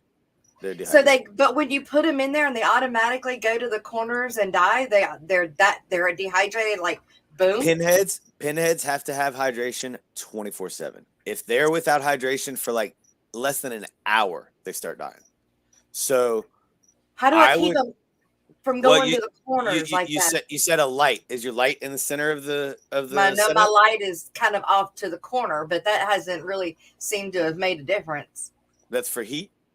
Uh-huh. They do pretty good at room temp. If you can have them in a fairly warm room is better, but my fish room is pretty warm. It stays at about 78. Yeah, do away with that light. You don't need it. They'll grow slower with the cooler temp. So any bug, their metabolism fluctuates depending on the temperature that they're at. So the higher temp, the higher metabolism, the quicker growth rate. So they'll grow a little bit slower at 78 than they would at say 90. But you won't have as much dehydration issue at 78 as you will at 90 with that light on there. So I would do away with the light. I would do away with the substrate. They don't need any substrate. You can just do bare bottom. Okay. Do you have egg crate or something in there for them to climb Yes, plenty of egg crate. Yeah. Make sure you keep that vertical so that so that you don't end up with like accumulation of frass or anything in the spots, right? Okay. Because if you put your egg crates vertical, then they'll poop on it, but most of it'll dry and roll off, and you don't end up with a big accumulation of frass in one of the like pockets. You know what I mean? Okay. Well, see, I didn't know that. That'll cause some issues there. But the main thing with these guys is they have to have water 24/7. So what I use for the babies is the water gel, the polymer crystals, the polymer. It's like the cricket powder drink. Yeah. Okay, I've got some of that too. So I use that in small bottle caps. Yep, that'll work. And you can get it much cheaper. You can get like that was by the pound $7.98. Yeah, no, you can get a pound of just the crystals, which make like gallons of the actual, because you can get the dry crystals that you just hydrate. Okay. And so it's much cheaper to get that and then make your own and keep that in there 24/7 and change it out. Like that's the thing with baby crickets is you have to give them fresh like every other day or every day. And I keep several pieces of potato, and also I keep mandarin oranges in there. And then sometimes I'll even get a paper towel and just get it wet, not like seeping water, but just damp. So those are all good hydration sources too. That was the other thing I was going to get to is if you don't want to use or can't use or choose not to use the water gel, you can keep them hydrated with just fresh veggies, but you have to do it, like I said, religiously every day or every other day without fail. Because as soon as you forget that one day, boom, they're dead. Because it's well, just I'll so try quick. again. I'm picking some up Wednesday, so we'll try again. And you also have to remember, it depends on your source, where you're getting them from. Maybe they had some kind of contamination, in the process, and they're dying from some kind of exposure or something. You mentioned mandarin oranges. I've come to where I wash all my oranges before I use them, because I'll just cut off an end of an orange and put it in my dubia tank, my dubia colony, and I had a mass die off one time, and the only thing I could point to was I had given them veggies and some oranges. What is that? This is the company, or I don't even know the name. Oh, that's where you get your crickets from? Yeah. I get them from my my LFS orders them for me. Okay. And they come in on Wednesdays, and then I've even gotten them when they're not pinheads, and right. I've had to turn around and give them back to them, and then they swap out later. But that's the only way I know how to do it. I would try adjusting your setup a little bit, and you might have better success getting them to live a little longer. Okay. All right. Well, I will do that.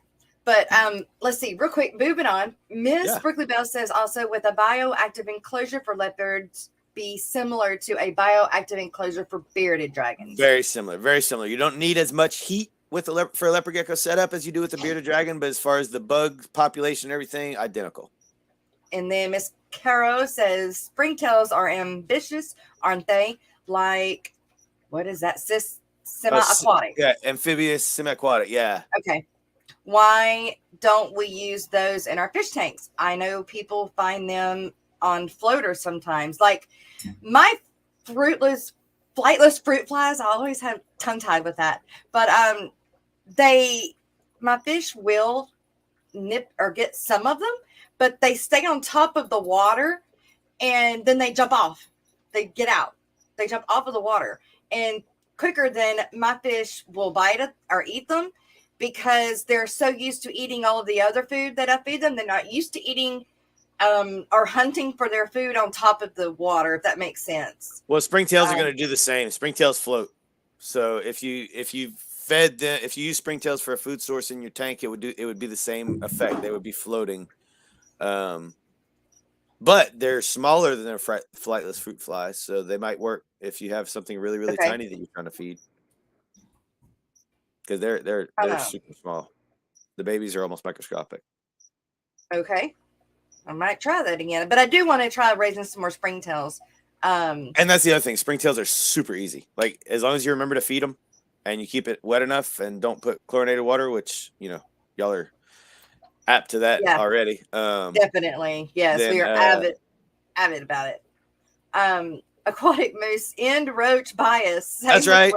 Has anyone heard of them rat temple in India where they worship the rats? They feed and care for tons of the rats when there are no diseases. I've heard of it, definitely, but I'm not going there.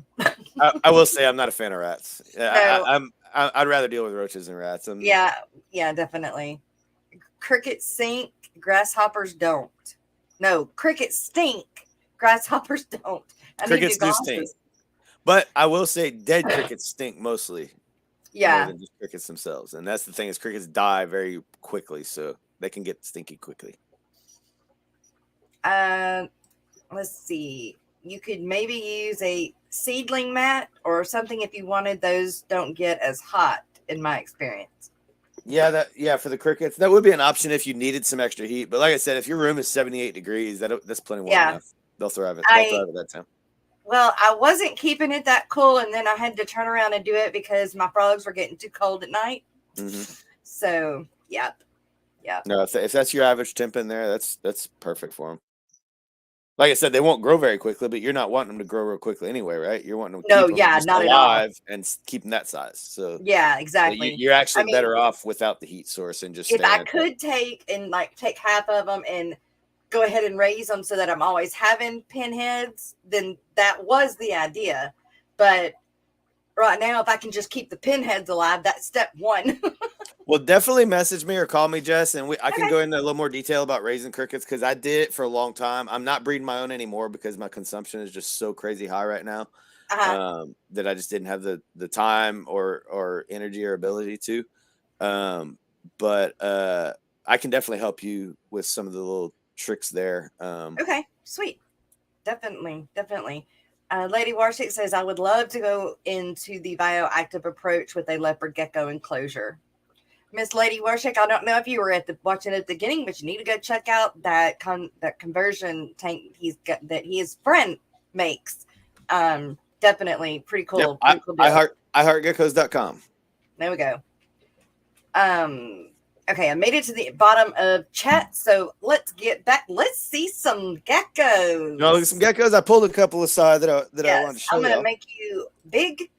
There we go. All right, I'm gonna start with leopard geckos because that's what I started with my hobby and passion, and that's what most people start with. And I'm gonna show you one that looks fairly normal, like more like what they look like in the wild, and then I'll show you a couple cool versions of them. This is Leo. This is actually my original male that we got back in 2013 from Petco.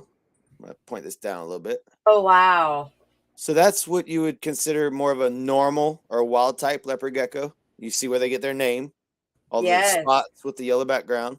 Now, do they lose their tails? They can. Every segment you see in his tail is what I call a drop spot. You see how it has little ridges?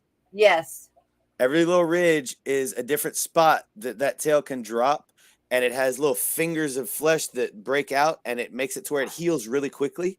And when the tail falls off, it'll sit there and wiggle for several minutes, and the gecko will lay real still and allow them the opportunity to get away. Oh my gosh. Now, one thing that I do with all my babies is as soon as they're old enough to start handling, I actually don't shy away from their tail at all.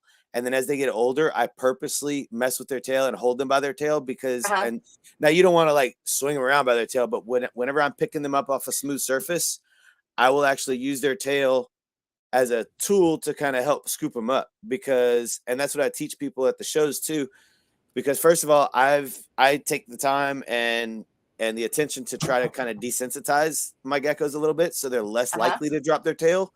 Not saying it'll never happen, but it's definitely less likely to happen than somebody that doesn't touch their animals at all. Once the gecko gets in like a child's hands and, or it gets in a stressful situation or whatever.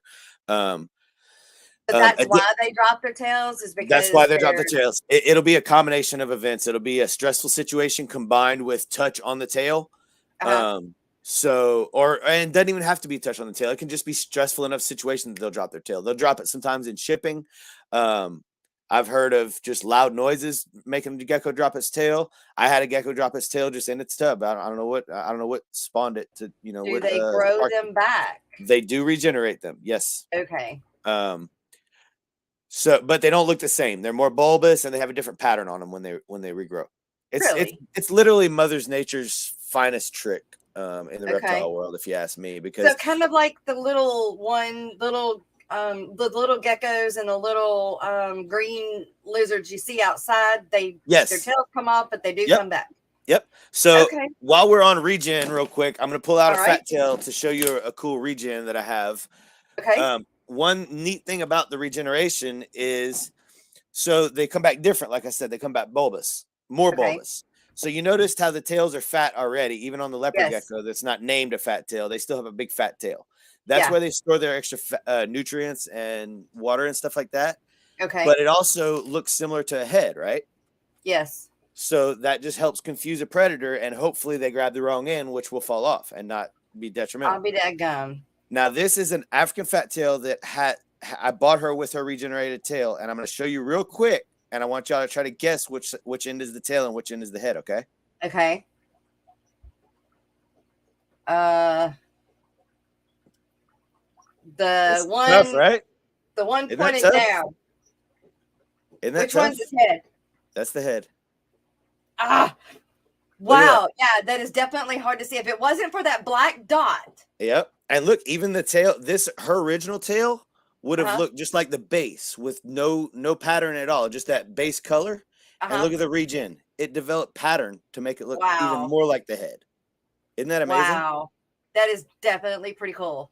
And so the way I look at that is that's just Mother Nature at her best, because obviously any gecko that has lost its tail is obviously a higher percentage of possibility of predation, right? Right. So that regrown tail looks even more like a head to make it even less likely, or you know, more likely that predator is going to get the wrong end, you know? Right. Oh, that is so neat. And they can lose it more than once too, as well. Okay. Okay. It's not a once and done So kind of they're thing. like axolotls. They regenerate. Do they Well, regenerate yes, their yes, arms and no, legs? no, only their tail. That's what Only makes their them different. tail. That's what makes axolotls really unique in the animal kingdom. Is that them and salamanders, I think, are some of the only ones that can regenerate their limbs as well. Yeah. So back to the leopard geckos. I showed y'all the kind of quote unquote normal looking leopard gecko. Now I'm going to show you a couple of really cool looking ones, just to show you some of the variety that they have out there. Check her out. Oh, neat.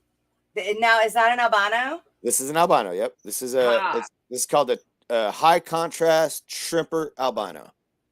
Oh, how neat. High contrast tangerine shrimper albino. Now, why does her tail become a different? It doesn't look like it's albino at the end like that.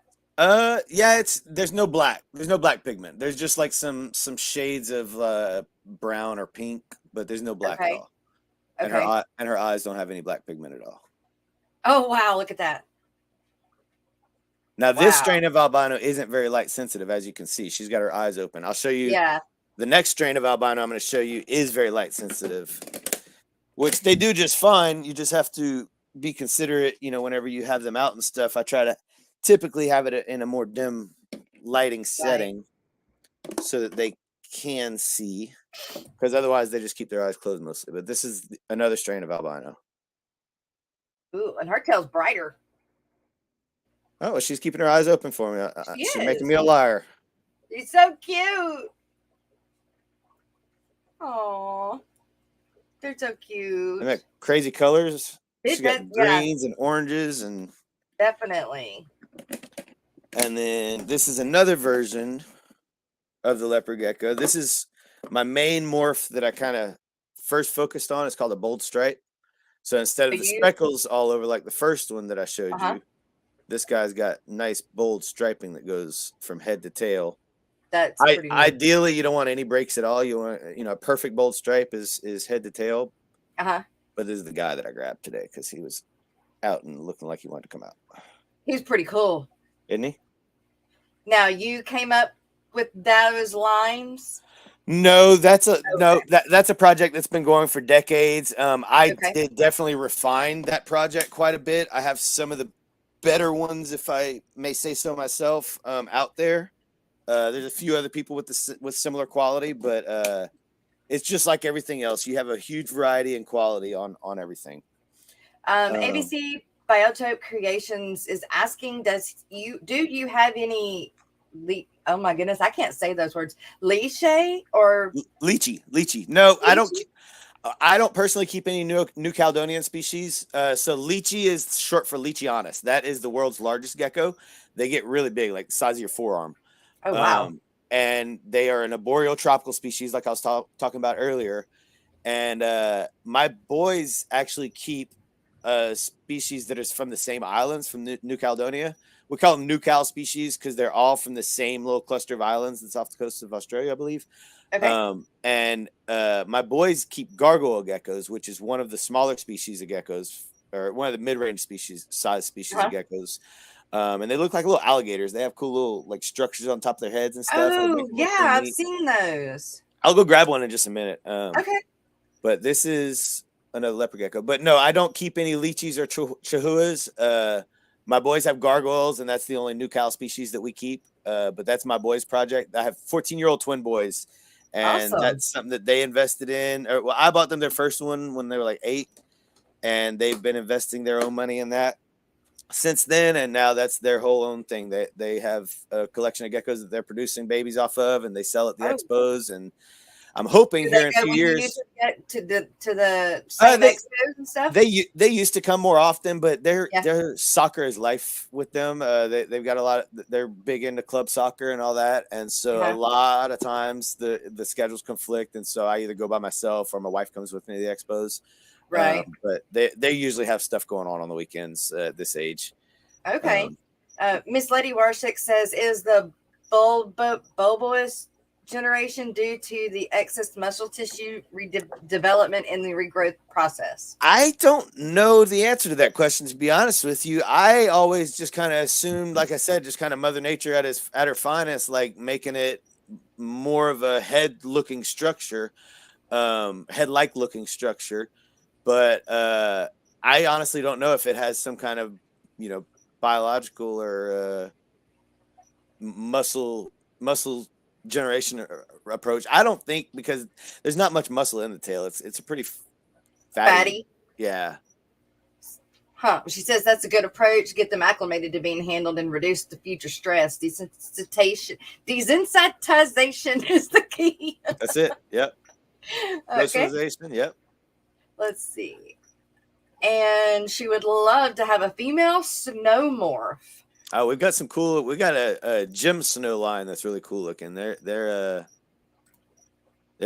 hatch white and black, Jess, completely black and white. Whenever they I love black and white. Like I got a gift to show you then. I got a cool gift to show black you. and white. And I just like my milk frogs. They're black and white. Well, they're kind of more like a bluish as they get older, but black and white. Right. New local oxen got me fixed. Awesome. That's why we do it. So check it out. I'm gonna jump over to the fat tails now and show you all a couple fat tails while you go through these. You go through your comments. What, those that we were looking at were not fat tails? Nope, those were leopard geckos. Remember, I said there's two different species. They have a fat tail, but these are actually named African fat tails. So the ones we saw so far, now the one with the regenerated tail, she was an African fat tail. I pulled her out just because we were on the regeneration topic. Wow. But the rest of the ones I showed you so far were leopard geckos. Okay. This is what the fat tails look like in the wild. This is actually a wild caught animal here. He came to me as a baby from a wild caught import, and he's one of my. I use these wild caught animals in my collection with the fat tails to add genetic diversity and bring some fresh bloodlines in, which is good. Some of these projects have been inbred for many years, and we're starting to see some issues here and there. And I'm making it my mission to kind of change that. Yeah. And get a lot of good fresh blood in there. That's one of the main things that I'm focusing on these last couple of years is just making a bunch of hets, making a bunch of clean, fresh hets from lines that, have awesome visual qualities, but I feel like need some freshening up in there. Which is exactly the reason why I went back to the same person that had the milk frogs that I bought before, because mine is the first generation in like 30 something years that have a new blood brought into them. Oh, wow. Nice. Yep. So that was a normal fat tail. This is a tangerine amelanistic fat tail. So they are basically fluorescent orange and have like a lavender banding. Oh, cool. They're purple. Yeah, pretty much orange and purple. They're all different. Some of them have more of a whitish background or banding. Some of them have more of a peachy background instead of the bright orange. That one's very active. This is a very good example here. He's really pretty. He's actually a holdback. He's a holdback from this year. Aww. So he'll go on to produce the babies. He's 25%. His mom is half wild caught bloodline, so he's 25% wild caught bloodline. Now, how old is he? He is November 8th was his hatch date, so he's about what, 3 months? 6 months? 4 months. Okay, 4 months. Wow. So at what age are they full grown? The fat tail is about 18 months to 2 years. Okay. Leopard gecko is about 9 months to a year. Yeah. Okay, so now I'm going to show you the most favorite fat tail I've ever hatched. Okay. To date. This is Skittles. She is my mascot morph, if you will. She is just a tangerine whiteout. Her. And my goodness, she is has pretty. this amazing coloration and pattern and everything. She's actually She's the gecko that's on my logo. At this Okay. point. Hi, mascot. Yeah. That's Skittles, and she's from a project called Mango Project, and it's just a line that I've been working on for quite a long time. Aw. And she's Pretty. she's the best to ever come out of it. She's the best non-albino to come out of that project. Oh, wow. Now, so the albino, she's the opposite of the ones that you were showing? Well, that one I just showed you was an amelanistic, Uh-huh. the orange one. So that one is the Skittles that I just pulled out is from a het amelanistic project. So my initial goal with that project that produced Skittles was this. Oh, okay. So this is a tangerine. So Skittles is what's called a whiteout. That one I just had out. That's the gene that she is. And the one I had before Skittles was an amelanistic albino. Okay. This is the combination of those two genes. This is a whiteout and an amelanistic albino combined.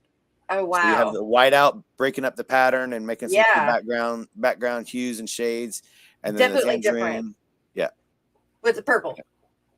Yeah, with the purple and the blues. And it almost looks like it's purple and gray and white and tangerine. Yeah, the colors, the spectrum on these geckos is just crazy, and everyone is different. Definitely. That's my favorite part about them. It's like, Christmas morning every time they're hatching, and everyone is like a fingerprint. They, no two that look alike. Even the normal ones are really different. Somebody mentioned a black night leopard gecko earlier. Yes. I think it was Brookley Bell. Yeah. She also lives in South Louisiana. Oh, cool. So this is a project that I have that kind of popped up on my fat tails. This is what I'm calling the Black Velvet Project. Oh, wow. And this is the darkest African fat tail I've ever seen. She's an Oreo patternless is the combo. Okay. Typically, this morph silvers out a lot to where all the back color will be like this color that's right here, kind of on her hips. You see that silver color there? Yes. That's what they normally color up to as they grow. This animal here has, for some reason, stayed almost solid black, as you can see. Oh, neat. So now, has she passed those on, or is she old enough to breed yet? She's not old enough to breed yet. She was she was last year's hatch, and so she's still not going to breed until like next spring, because I grow my fat tails out to about 18 months before I try to breed them. Okay. Because the females take a pretty hard hit on the breeding season, so you want to make sure that they have plenty of fat reserves and plenty of size and are well established. Wow. So she will definitely go on to produce some amazing animals, and her mom was actually just paired the other day for this same project. So hopefully we'll be able to reproduce this look, because if we can consistently reproduce those solid black fat tails like that, that's something that is absolutely not out there yet at all. Cool. There's like I said, this morph combo exists in plenty of numbers, but not in this shade. It's like a different version of it, if you will. Right. So she's really cool. Her name is Soot. That fits her perfectly. I know we're running short on time, Jess. Let me know if you want to. I only have a few more that I have pulled out to show. This is a really cool one. That's We've got about 15 minutes left, so we're good. This is another version of the whiteout gene. She's just a really unique looking animal. All kind of cool blues and purples and oranges, and this genetic right here is my favorite because of the variety. I just saw a question: do I name all my geckos? Yeah. I used to. I've run out of names at this point. I've got so many holdbacks at this point that this is probably the first year that I've got breeders that just have an ID number still, because I just I ran out of time and names and it's just we're focusing on a lot of projects. I'll say that. No, it happens. We start off naming our fish and stuff like that, and then it's like, okay, you had too many babies. Yeah, exactly. Now keep what are we gonna do? Yeah, you only have so many themes, so many movies you can name off of. So many brownies or Snickers and Reese's. Yeah, I've got a Snickers. I have a Reese's. I need a brownie. I can do a brownie. There you go. You need a brownie. So this is Colossus. This is the last gecko I'm going to show y'all. This is the biggest gecko. Oh, and he's being mad. This is the biggest gecko in my whole collection. Oh my goodness, and he is big. And he is long. He's not even fat. He's just long. Yeah, so what, a foot long? No, probably about 10 inches, 10 maybe. inches? He's, his tail's on my fingertip right there, and Yeah. he goes past my wrist. Right. I'm not a real big guy, but He's still grown. He's huge. He is huge, Wow. and he's Now, actually the grandfather of the Black Velvet project. yeah. That started out from a project where I was just trying to achieve bigger size by breeding him to a couple of big females and then breeding their babies back to him, to try to dial in on that size. And then this solid black version popped up out of that project. So that's cool. I might actually have not only the solid black geckos, but they might be larger at the end of the day, than the average fat tail too. Oh, wow. Who's in his humid hide? You were asking about the humid hide earlier. Yeah. Okay. That's where. So that 1-inch hole doesn't seem like it's very big, but it really is. And this one, these tubs for my big males, I think it's 1.25 inch hole. I do a different size hole for all the different size tubs because I have some little bitty ones that I do for the babies. And you want to have as small a hole as you can for them to still comfortably get in and out, because you want to reduce the evaporation so your hydration maintains. Okay. Well, that makes sense. Well, I've got a comment here. Let's see. Miss Lady Warstick says that was neat. This is going back to the decoying for the tails. Oh, yeah. I like the idea of them developing a decoy head as a strategy to protect themselves and confuse predators. Yep. Let's see. And then ABC Biotope Creation says, I want a flying gecko. Currently, I have a male leashy and a male Pin Island Chula that I'm looking for females for both. Hit me up about looking for your females, because I've got a very good friend that's a big breeder of the Leachies and Chihuahuas, Carl Vargas at South Tex Gex.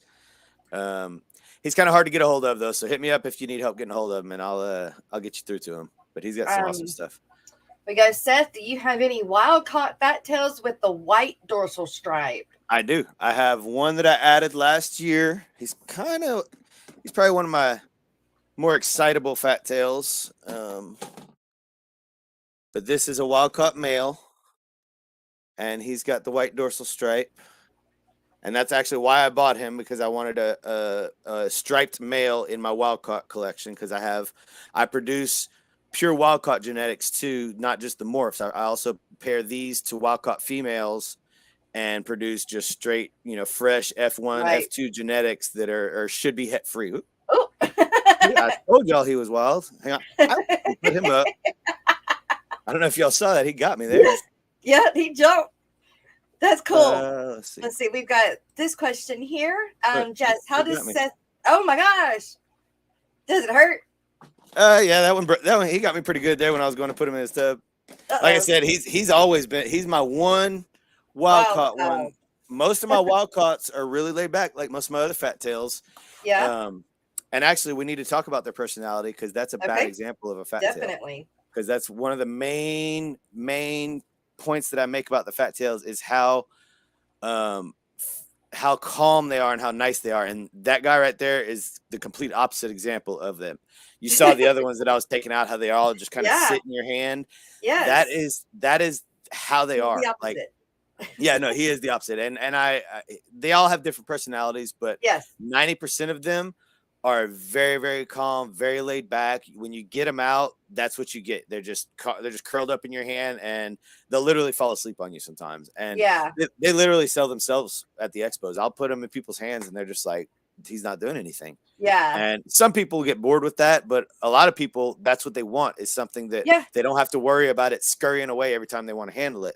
Right. And so, or jumping down and the dog's getting it or something. Yeah, that's one of the main factors that drew me to them, is their calm demeanor compared to now leopard geckos are really cool too, but like as babies, the leopard geckos are kind of flighty and you have to teach them to chill out, whereas the fat tails, the majority of them are just like chill, whatever. Yep. Cool. My milk frogs are that way too. They're just like, okay, whatever, I'll just sit here. Seeing that comment there about egg impaction. Yeah, let me read the whole thing. It says, Jess, how does Seth deal with the egg impaction in a female gecko that hasn't been bred before? I don't plan to breed mine, and I want to be prepared.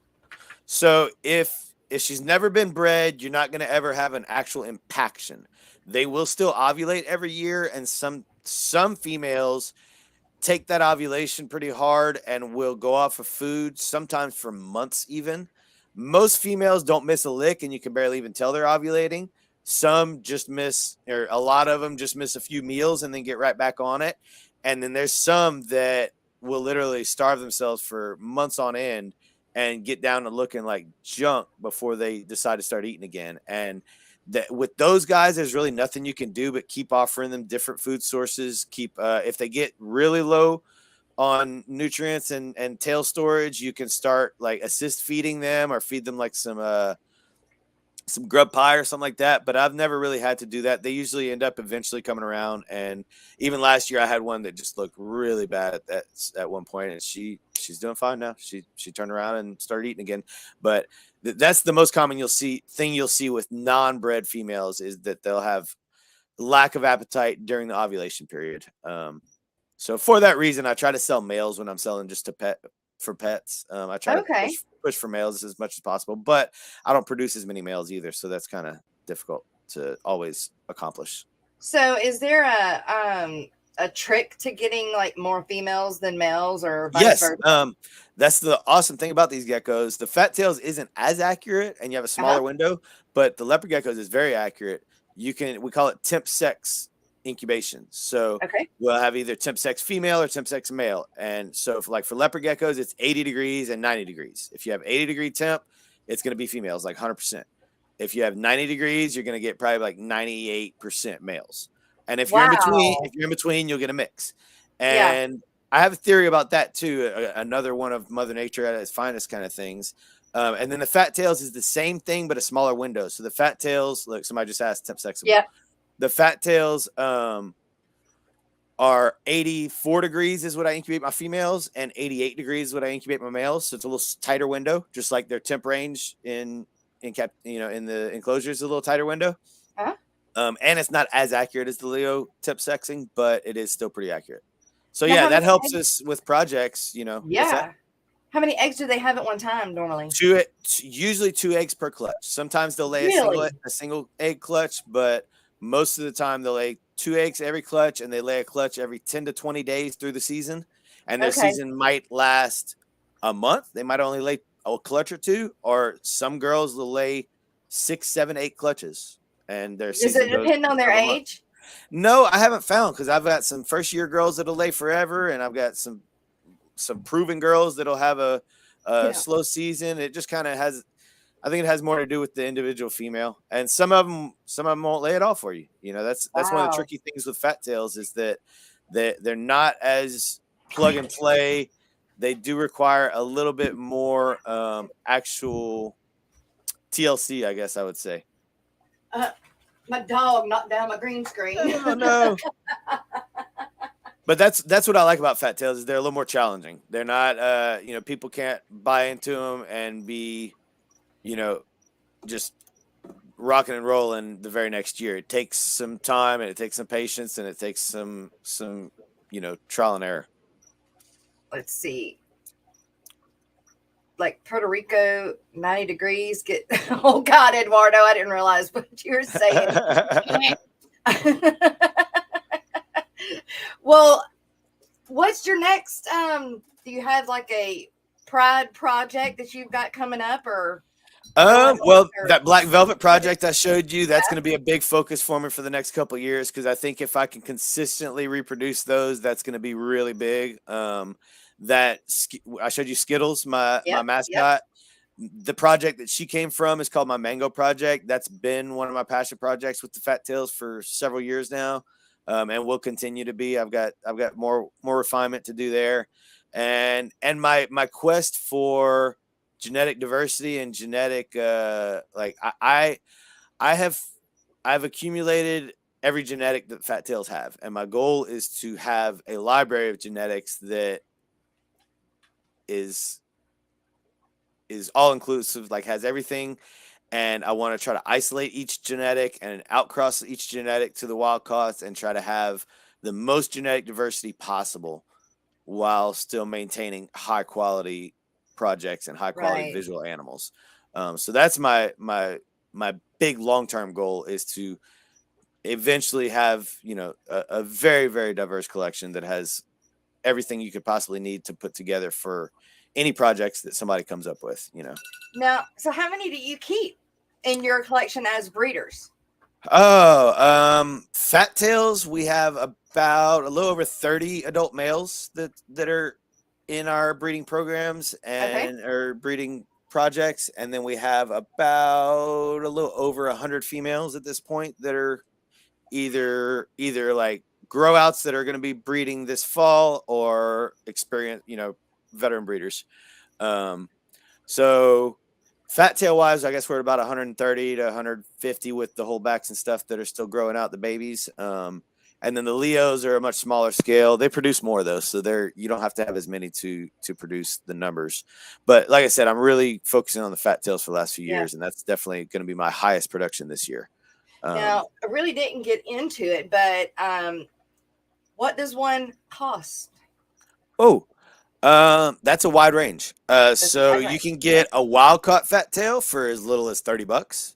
Okay. Just like you can go to Petco and get a cheap leopard gecko for as little as 20 or $30. Yeah. Okay. My fat tails start out at around 100 for my captive bred, just normals, of random various genetics. And then that goes up. Some of my more expensive normals are a couple $100. Some of the cutting edge projects that nobody else has anything of normal wise can be in the thousands, even though it looks like a normal gecko. Yeah. And then like my most expensive gecko that I have listed right now is $1,750. Wow. She's that whiteout tangerine I showed you earlier, right after Skittles. Yeah. She's one of the nicest animals I've ever made available. So yeah, they have a wide range. It just depends on the visual quality and on the genetics behind them, and on the project potential, I guess you would say. So what do you think the cost for a soot would be? Like, if I just had to throw a number out there for if I would start releasing that stuff, like if I had it to release right now, I would say over $2,000 an animal. Sweet. For that quality, for I did release some of Soot's siblings, so there are some people that have some of that foundation project that got it for bottom dollar if they can develop it, or get some of this later on to add to that. But yeah, this is going to be a project that's going to stick close to me for a few years, and when and if I release it, it'll be up there. If I can get my goal, if I can get it to stick, if I can consistently produce more Soots, right. So do you breed them like you can breed mom, like fish? You can breed moms, dad. Yes and no. Like I said, they've been doing that for a really long time. But I've seen some issues with fertility rates, with deformities, with some random things that I feel like need some attention. And so that's why I'm putting a lot of focus into bringing in wild-caught genetics and outcross and everything. But with that said, I do have some projects like the Black Velvet project that are a little more inbred.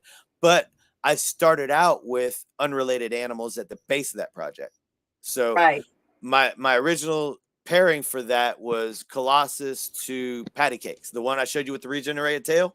Yes. That's Soot's grandma. Okay. So Colossus went to Patty Cakes, and I kept 2 of their daughters, and those 2 daughters went back to Colossus. Artemis and Hera went back to Colossus. And I like the names. And that's where Soot came from. And I also produced Thor from that same pairing. Thor is going to surpass Colossus in size. He's like 8 months right now, and he's like 60 plus grams. He's huge. He's growing like a weed. And, and I'm not like I don't power feed or anything like that. He's on the same meal plan as everybody else on his rack. He's just surpassing everyone. Wow. And so, like I said, that Black Velvet project, I'm naming it Black Velvet for the color, but the primary goal with that project was to produce a larger fat tail, to try to consistently produce a really big fat tail. Wow. So there could be a lot of potential with that project in the future. Neat. We've got Miss Lady Warshik says, well, when I am ready for a gecko, I am pretty confident that I'm going to get one from Seth. His husbandry and practices and knowledge of the species is superb. Awesome. Thank you. I appreciate the compliment. Brooklyn has kind of got an out of the box, well, kind of. Do you know of any good bearded dragon breeders in Louisiana, Texas area that you might recommend? My son wants a red monster black. Yeah, I could definitely hook you up with some bearded dragon breeders, Brooklyn. Just hit me up on my messenger on my Huff's Herps page, and I'll steer you in the right direction. I have some trusted people that I can send you to. She says, I'm not sure the exact name of the morph, but it looks like a very dark red monster morph. So yeah, I'm not sure either, but I've got people who I can put you in contact with for sure. So Dragon Lair says that most of the founder stock of leopard geckos came from Iran. So unlikely new genetics will ever come from it again. That is exactly right. That's one of the interesting things about the leopard geckos is we don't have that constant supply of fresh genetics. So it's a lot of inbreeding on top of inbreeding on top of inbreeding with the leopard geckos, and has been for decades. So they try to cross different lines to create that genetic diversity, but it's not the same as me being able to do. Yeah, I have 2 males and 2 females that came from the wild and my fat tails. Right. They were hatched in the wild. And not so even per se the black market could get in new blood. Possibly, but not that I know of. Right. And not that I'm like searching for it either. It may be easier than I'm thinking to get a hold of, but to my knowledge, it's not super easy because I haven't seen it anywhere, and that's something that people would end up talking about if they did get a hold of something. Right. People can't keep their mouths shut. You know that. No doubt. Well, Seth, we are at the end of the show. Is there anything else you'd like to throw in here real quick that I didn't talk about? Geckos are awesome. Geckos are awesome. That's about all I have to say on the matter. They are. I mean, to get one, it will be one of them. They are really cool. And like I said, I definitely tend towards the fat tails. I promote the fat tails more. I have a more of a passion for the fat tails. I love my Leos. I'll always have Leos. But when people are asking me and they have small kids and they're like, what's a good beginner? And I'm talking to the people and I know that they're going to take good care of the animal as far as the maintenance goes. Right. I always steer them towards the fat tails because of their handleability. Right. Even though Mowgli didn't cooperate and showed me showed me the bad side of fat tails here. That's okay. The majority of them are very, very handleable. And so I always kind of encourage people to give that a shot because for the kids, they are easy. They're not as flighty. And so they're easy for the kids to learn how to hold. Cool. But that's about it. They're pretty easy. If anybody has any specific questions, please feel free to hit me up. If I don't get back to you right away, I promise I will. I try to keep up with all of my messages on a regular basis. So, like I said, if I don't hit you back right away, don't worry, it will come. And if it seems like I forgot, hit me up again. It won't bother me at all. Please. Sometimes things get definitely go like his Facebook page, and even though he's not doing a whole lot with the YouTube page, still go ahead and go give him a sub on that YouTube page as well. Yeah, I'm going to try to start picking away at that. I'd like to get some care information up there eventually. There's just so much time in a day, that is so right. and I always make sure that my animals are priority. That's right. I see some pages out there that, have a huge following and have awesome content, but I'm not a fan of how they keep their animals. And the husbandry just isn't put the time into my animals and not have that necessarily all that social media presence, Right. So that's just my take on it. Teach their own. Hey, that's a very good take on it. That's the right way. So, Seth, thank you very much for being a guest on the morning show. Thanks for having me, Jess. Back anytime you would like. And thank you for giving us all of the new knowledge of the geckos. It's been a lot of fun. I would love to come back and chat some more, Jess. We had 2 hours is only so much time to get all the info in there. So maybe some of your customers or your followers will have some specific questions the next time we come back on, and we can talk a little more detail. We can do that, definitely. About genetics or care or whatever y'all want to talk about. I'm an open book. There we go. All right, you guys. Thank you for being here today. Thank you for the $5 super chat, and thank you for all of the members. You guys will be back tomorrow morning. Let's see, our guest tomorrow, because every day this week we do have a guest, being spring break, will be Dave David from Aquatic Arts Service Manager is going to talk to us about a kind of sticky situation, which is our feeder fish. Yeah, most of us keep fish as pets, but fish are also used as feeders, just like we go fishing for fish. So join us tomorrow, 9 o'clock, same time, same place. See you guys in the morning. Bye. Thanks, Jess.